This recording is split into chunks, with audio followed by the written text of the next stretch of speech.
Agora são 7h33.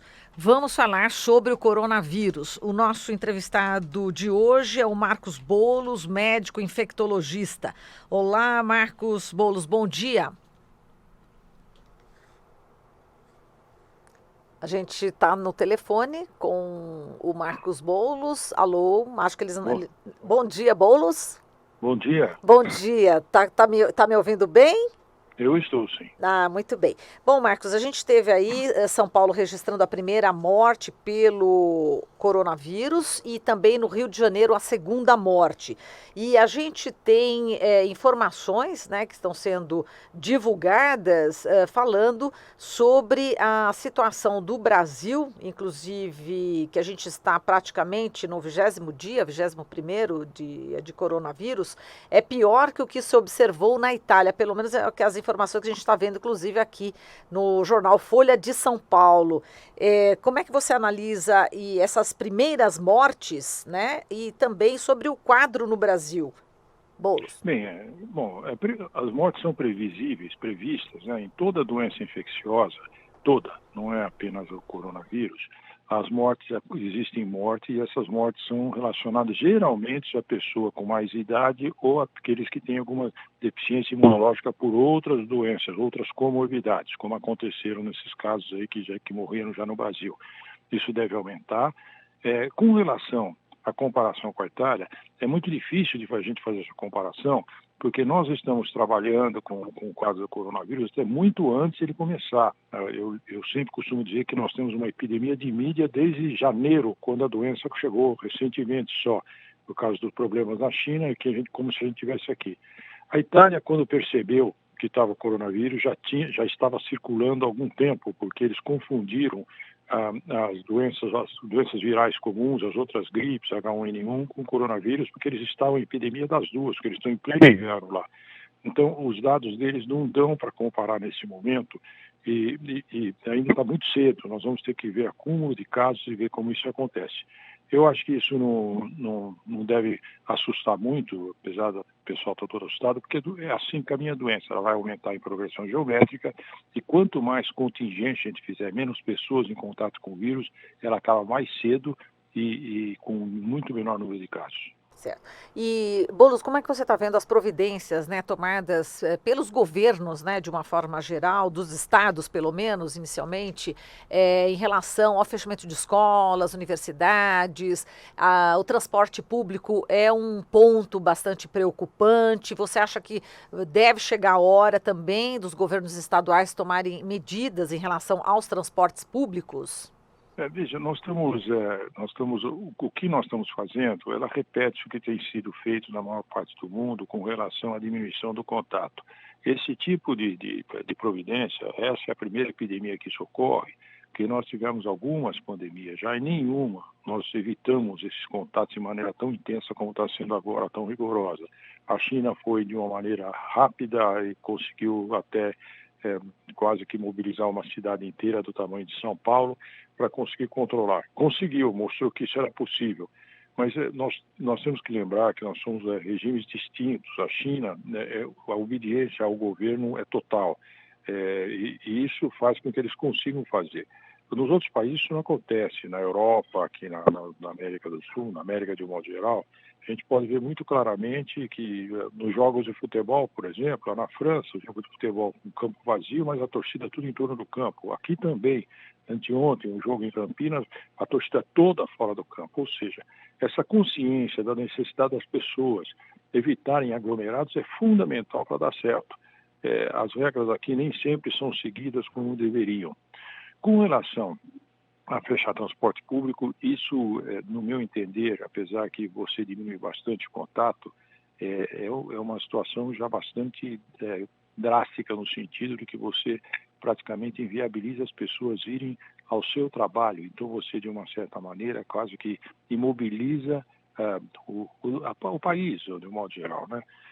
Já houve uma diminuição importante no transporte público, por causa da frequência ao transporte público, principalmente com o fechamento das escolas. Isso já era previsto, que diminuiria de 20% a 25% o movimento, isso de fato ocorreu. Então, eu acho que tomar uma medida como essa vai dificultar até você ir ao supermercado, fazer o seu abastecimento.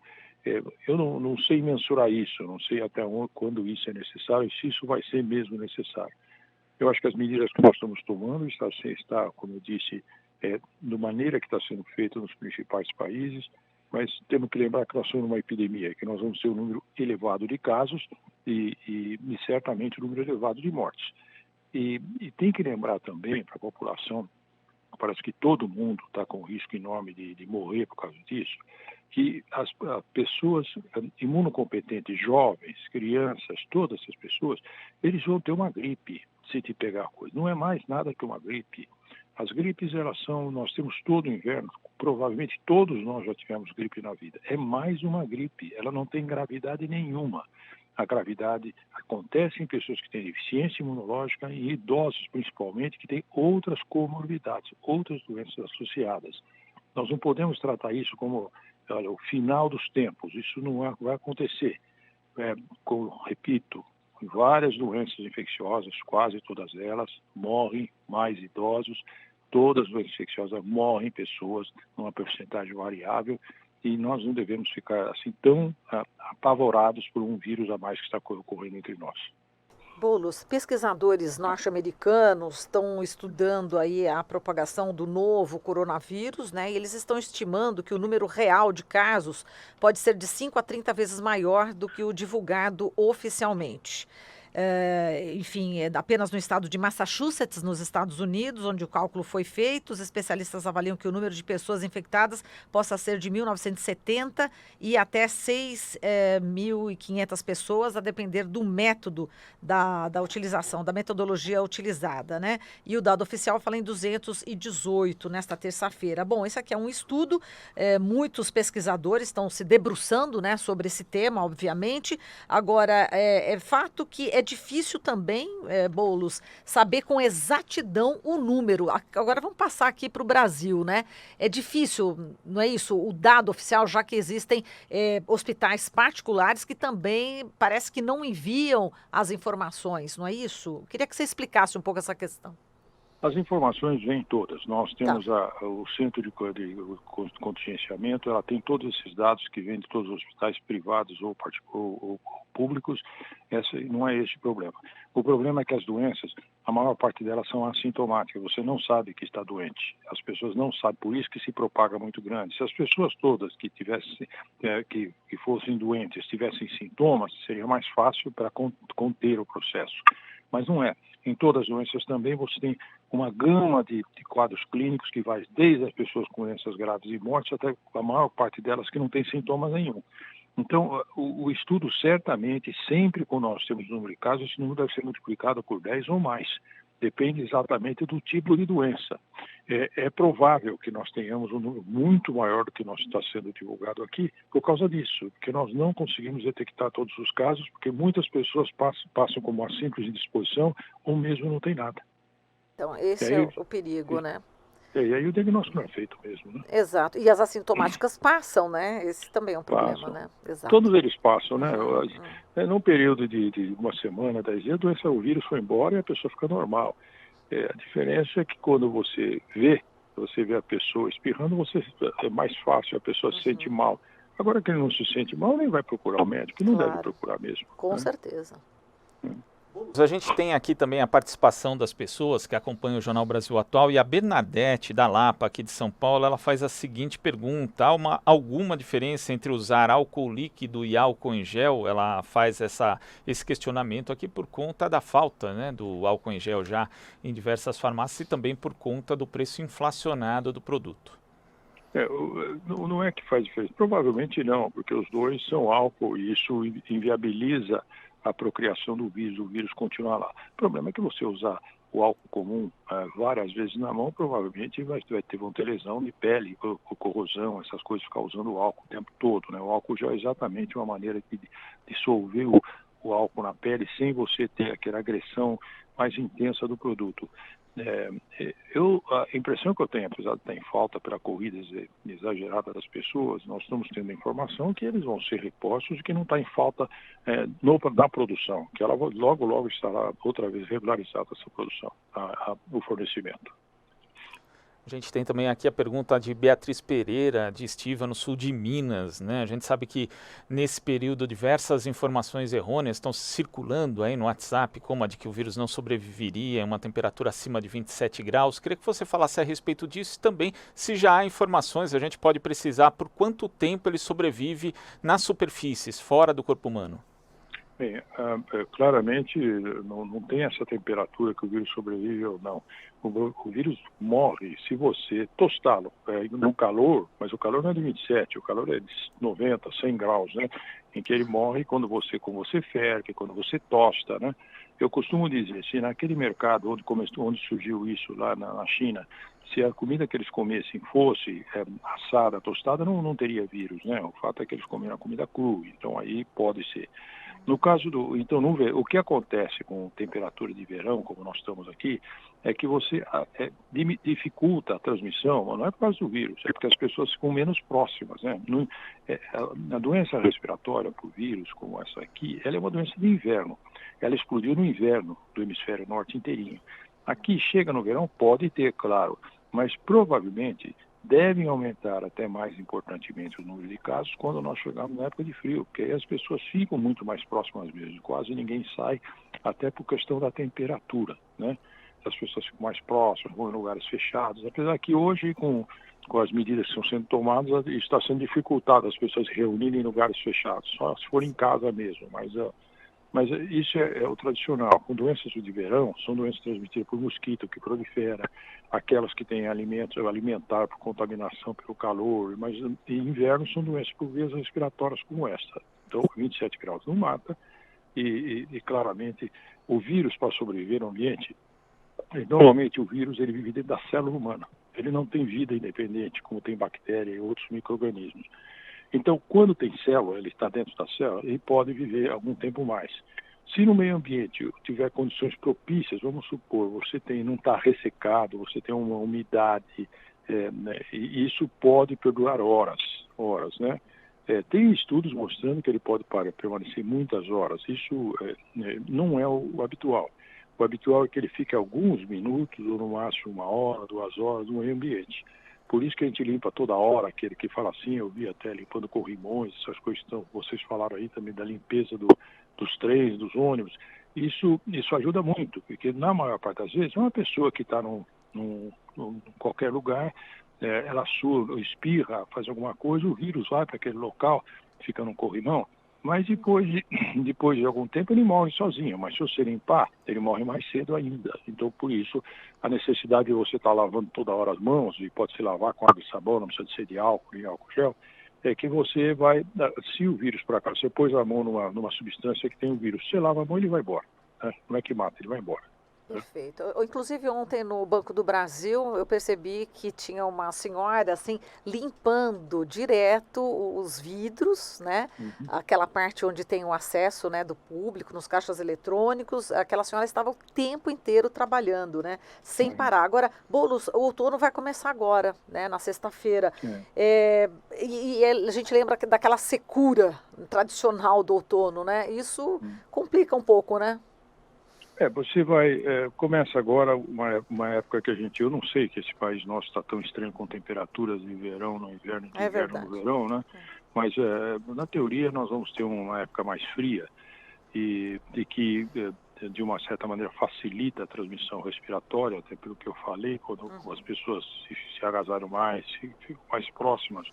Mas, por outro lado, com época mais seca também, isso dificulta até para as pessoas que têm quadros respiratórios de base, as pessoas que têm bronquite, asma, então eles começam a sofrer mais. E vamos supor, a mucosa respiratória também fica mais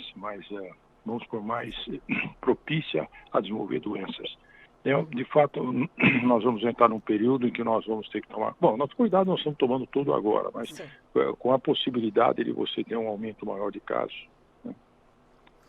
A gente tem também pergunta aqui, Boulos, do Fábio Bocchini, de Itu, no interior de São Paulo. Ele questiona qual o período de contágio da doença. Normalmente, o período de incubação, o período de a passagem, quando passa, você aspira, inala vamos supor, uma gotícula de saliva de uma pessoa que espirra perto de você. Ele tem um período de incubação, um período que até aparecer a doença, que na maior parte das vezes chega de 5 a 7 dias, a média é 5 dias, 7 dias, mas em casos extremos passa disso, por isso que as pessoas falam, olha, tem que ficar 14 dias. 14 dias é um extremo, raramente você chega lá. Normalmente é que a gente fala em gripe, é em torno de uma semana, é o prazo que a gente fala que a pessoa até lá pode ter as doenças propriamente dita, com distúrbio respiratório, começa a tossir, fica com dor de garganta, pode ter febre. Então isso acontece geralmente 5 a 7 dias após o contato com a pessoa suspeita ou que inalou o vírus. Muito bem. E, Boulos, chama a atenção também a rapidez, né, com que a pessoa deu entrada no hospital, não é isso? No dia 10 de março. Aliás, ele sentiu-se mal no dia 10 de março, deu entrada no dia 14 e morreu no dia 16. Parece que no Rio de Janeiro também foi uma coisa bastante rápida. É assim mesmo? Queria que você falasse sobre essa questão também da velocidade das mortes, se é assim ou depende do paciente. Imunodeprimidos têm menos imunidade e a doença caminha muito mais rápido. E isso acontece com as doenças de um modo geral. E eu quero lembrar que até o outro nosso vírus de gripe tão conhecido como H1N1 é igualzinho a essa situação. Hoje, nos Estados Unidos, você está com a epidemia de H1N1 e está com a epidemia também do coronavírus. Até agora, talvez até pelo número de casos ser menor do coronavírus, morreu muito mais gente para H1N1. Mas, obviamente, elas são iguais em termos de mortalidade para os idosos e para as pessoas imunodeprimidas. Você vê, os dois casos que você falou, eles têm outras comorbidades, né? Então, provavelmente ele nem estava compensado dos seus quadros de base, seja diabetes, hipertensão, e aí vem um vírus em cima e a pessoa não tem, a imunidade já estava comprometida, não consegue responder. E esse vírus, porque não é que está com 2 dias de doença, provavelmente ele está há mais tempo de doença, só que ele procurou mais tarde. Porque o ápice da doença, do vírus, chega com 7, 8 dias de doença. Então, com 7, 8 dias de doença, é que quando os casos ficam mais graves, porque aí o pulmão fica comprometido mais intensamente. E nos casos com menor defesa, se dissemina no pulmão todo, aí é difícil mesmo para o idoso.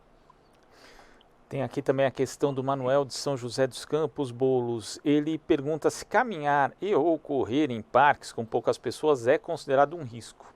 Não. Eu acho que se for fazer esporte, não vai para a academia, faz isso que ele falou. É caminhar, andar no parque, mesmo na praia quando não tem gente. Ou seja, o que tem que evitar é aglomerados, muita gente ao lado, né? Então, em que você está perto, a pessoa espirra, você às vezes tosse, você nem percebe, você inala.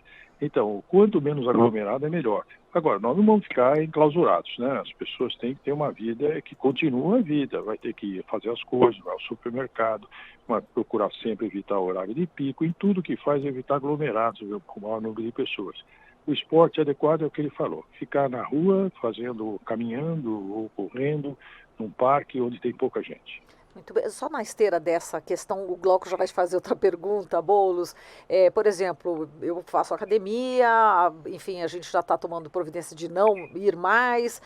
Agora, a parte da musculatura, como é que a gente pode ter um personal training, de repente, em casa, não? O que você recomenda? Bom, pode. Se não tiver, eu estou frito, porque eu estou fazendo isso. Né? Eu estava na academia também. O que aconteceu? Até por sugestão minha, a academia fechou. Né? As grandes academias estão fechando neste momento, né? Porque evitar exatamente estar juntos e com ar-condicionado fechado. Né? Uhum. E eu peguei meu personal trainer lá e trouxe para casa. Embaixo, né, tem uma quadro, vamos supor, um negócio que tem também ginástica, essas coisas, e eu vou fazer, mas eu acho que deve ser feito, viu? Você tem que continuar, não pode parar, né? Porque você tem que manter suas atividades, até o corpo não pode ficar também baqueado, né? Que a gente enfrenta o dia a dia a todo momento, então tem que fazer isso sim. Boa, vamos lá.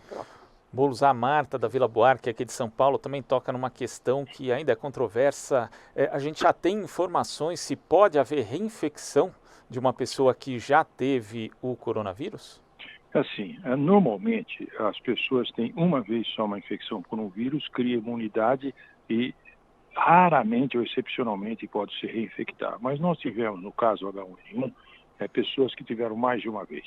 Isso significa que pode ser que as pessoas podem ter mais de uma vez, mas não imediatamente após. Você pode ter, provavelmente, ter imunidade que deveria ser protetora por muito tempo, pode não ser.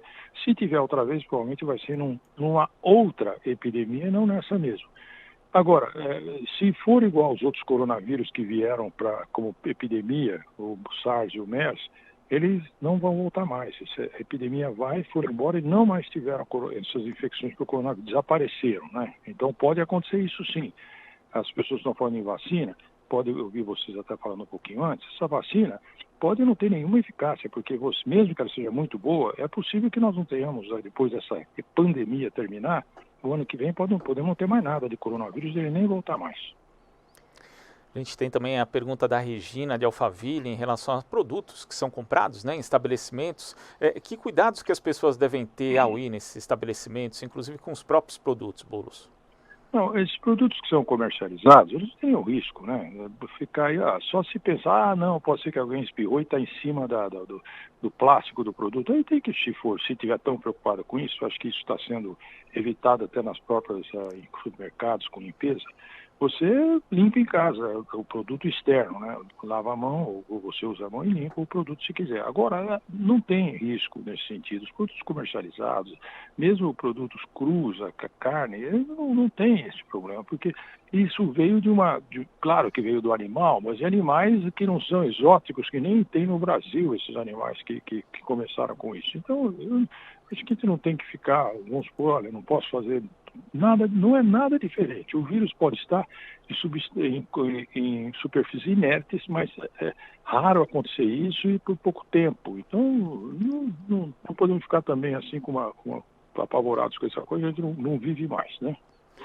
O Mário Sérgio, que é publicitário aqui de Salvador, na Bahia, ele faz a seguinte pergunta, Boulos. Ele diz que a maioria das pessoas aqui das classes C e D no Brasil convive, às vezes, com doenças, inclusive respiratórias, que não passam por nenhum tipo de acompanhamento médico, tem condições de habitação muito ruins também, às vezes condições de trabalho piores ainda, né? E ele pergunta se isso não cria um cenário distinto daquele que a gente tem nos países do hemisfério norte, por exemplo. Não sei não, viu? Eu acho que todo lugar você tem problemas, as pessoas que têm condições de trabalho inadequadas. Claramente os países que são mais conscientes disso, na Europa, isso tem menos problemas com relação a isso. O que acontece é o seguinte, todo mundo que tem uma condição de base, principalmente pulmonar, pior, vai ter mais dificuldades em enfrentar esse vírus, né? Se eu tenho um quadro, né, vamos pôr, porque o idoso também tem problema, eu repetindo só, fumou 30, 40 anos. Se você é um fumante tabagista, o pulmão já não está legal, você tem predisposição a ter uma doença mais intensa. Se você tem um quadro de bronquite crônica, ou você tem um quadro de asma, claramente você tem que tomar mais cuidado, porque o foco do vírus de gripe é o pulmão. Então, toda aquela doença pulmonar, ela dificulta a evolução. Não significa que vai evoluir gravemente, mas você pode ter mais desconforto, ter mais falta de ar, talvez precise ter por um catéter de oxigênio para respirar melhor. Isso pode acontecer. Perfeito. Agora, diga, Cláudio. A Marta, aqui também de São Paulo, ela pergunta se aparelhos de rua para ginástica eles podem contaminar ou se eles podem ser usados com o devido cuidado. Ele é igual aos outros que nós falamos aí, o de ônibus e qualquer transporte público. Ele pode, na superfície, estar contaminado, mas a gente pode usar e depois lavar a mão, que resolve tudo. O que não pode, quando a gente fala em substância, eu tenho contato com o vírus que eu pego, por exemplo, numa barra de ginástica. Eu não levo a mão na boca, não levo a mão no olho, não levo a mão em mucosa, que eu não vou ter a mínima chance. Vai entrar na minha mão, eu lavo e sai. Entende? Isso aqui. Porque esse vírus, ele tem que entrar dentro do corpo da gente. Na mão ele não entra. Então, ou seja, tem que entrar. É quando eu levo a mão na boca, que tem uma mucosa no olho, que vai acontecer o problema. Então, por isso que o lavar é para tirar o vírus da mão. Quando inconscientemente eu vou coçar o olho, eu vou esfregar o nariz, aí eventualmente ele pode ter um problema quando entrar na mucosa. Mas essa questão aí de não tocar o rosto, né? A gente tem mania, não é isso, Boulos? Quer dizer, as pessoas elas acabam assim de uma forma muito automática, né? A colocar. E aí só que a gente tem que se conscientizar cada vez mais disso, né, Boulos? É isso aí, não, tem que lavar, por isso que tem que lavar a mão. Aí se você lava, é inconsciente mesmo, você vai coçar o nariz inconscientemente, você simplesmente, por isso que toda vez que você vai, se você tem que evitar ficar segurando nesses lugares aí que está no ônibus, mas se for segurar, se lembra de lavar a mão depois, quando chega, fica consciente, não vou, bom, estou aqui no seu transporte público, vou chegar onde eu estou, lavo a mão e pronto, aí tudo bem. Acaba tudo o possível risco, né? Não provável, mas possível. Perfeito. Boulos, a gente tem mais pergunta aqui ainda? É isso aí, vamos terminar, que não tem mais entrevistado, esse é o problema. Perguntas tem, mas a gente tem um entrevistado já aguardando. Boulos, a gente agradece demais aqui a sua participação, um forte abraço para você e até a próxima, viu? Para você e para todos os ouvintes, um bom dia. Obrigada. Falamos aqui com Marcos Boulos, ele que é médico infectologista.